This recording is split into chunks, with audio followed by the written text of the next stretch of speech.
ଯେତିକି ସେବାୟତ ଦରକାର ତାଠୁ ଏକ୍ସେସ୍ ସେବାୟତ ପହଣ୍ଡିରେ ରହୁଛନ୍ତି ଆଜ୍ଞା। ଆମେ ଏଇ ଜିନିଷ ଆଗରୁ ମନ୍ଦିର ପ୍ରଶାସନକୁ ଜଣେଇଛୁ। ମନ୍ଦିର ପ୍ରଶାସନ କ'ଣ ଆକ୍ସନ ନେବ ୟା ପରେ ସେ ତାପରେ ଅଧିକ ସେବାୟତ ମାନେ ରହିବାରୁ ଏଭଳି ଘଟଣା ଆଜ୍ଞା।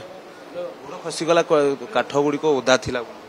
ନାଇଁ କାଠ ଗୁଡ଼ାକ ଓଦା ଥିଲା ତ ଥିଲା, ଯାହା ଆପଣଙ୍କର ଯୋଉ ଘଷା ସରିଲା ପରେ ସେଟା ଭଙ୍ଗା ହେଲା, ଘଷାଟା ଭାଙ୍ଗିଗଲା, ତା ଉପରେ ଓଦା ଥିଲା ଦିନେ ପଛପଟୁ ଆପଣଙ୍କ ଯୋଉ ଛାଟିଣି ଥାଏ ଡୋର, ସେ ଡୋର ଖସି ଯାଇଥିଲା।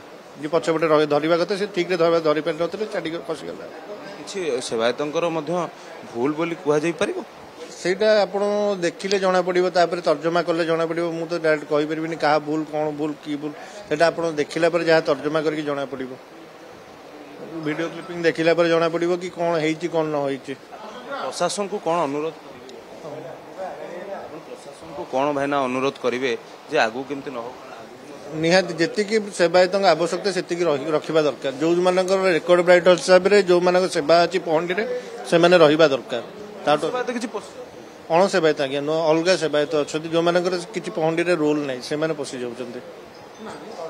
ଆପଣ ଆଲୋଚନା ଆମେ ମଧ୍ୟ କରୁଥିଲୁ ସେବାୟତ ଭାଇ ଯିଏ ରହିଥିଲେ, ଯିଏ ମଧ୍ୟ ଆହତ ହେଇଥିଲେ, ମେଡିକାଲରେ ଚିକିତ୍ସିତ ଅଛନ୍ତି। ଭଗବାନଙ୍କ ଦୟାରୁ ତାଙ୍କ ଶରୀର ମଧ୍ୟ ସୁସ୍ଥ ଅଛି ବୋଲି ମଧ୍ୟ ଏକ ପ୍ରକାର ପ୍ରତିକ୍ରିୟା ରଖୁଥିଲେ। ବର୍ତ୍ତମାନ ତାଙ୍କୁ ମେଡିକାଲରୁ ନିଆଯାଉଛି, କିନ୍ତୁ ଗୋଟିଏ ବଡ଼ ପ୍ରତିକ୍ରିୟା ସେ ରଖିଲେ ଯେ ଦରକାର ଠାରୁ ଅଧିକ ସେବାୟତ ପହଣ୍ଡି ବେଳେ ରହୁଛନ୍ତି, ସେବାୟତ ମାନେ ରହୁଛନ୍ତି, କିନ୍ତୁ ଦରକାର ଠାରୁ ଅଧିକ।